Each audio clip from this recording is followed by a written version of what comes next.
तुमच्या पाठीचं हाड हळूहळू सळतंय आणि तुम्हाला वाटतंय हे फक्त साधे स्नायू दुखतायत. मी डॉक्टर रुचिता पाटील. तुम्ही आता हा व्हिडिओ बघताना तुमची मान खाली झुकलेली आहे आणि पाठ वाकलेली आहे. बरोबर?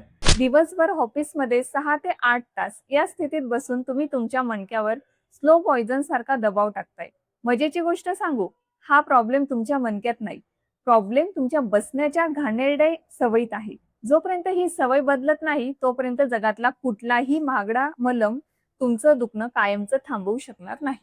लक्षात ठेवा, मणका एकदा खराब झाला की तो पुन्हा नवीन मिळत नाही. आजपासून फक्त एक गोष्ट करा. बसताना तुमची स्क्रीन डोळ्यांसमोर ठेवा आणि पाठ ताठ ठेवा. तुम्ही ऑफिसमध्ये काम करताना असंच वाकून बसता का? हो किंवा नाही कमेंटमध्ये नक्की सांगा. आणि हा व्हिडिओ त्या मित्राला पाठवा जो दिवसभर मान खाली घालून लॅपटॉपवर काम करतो. मी डॉक्टर रुचिता पाटील, निर्भय आयुर्वेद पुणे. अशाच महत्त्वाच्या माहितीसाठी मला फॉलो करा. Thank you.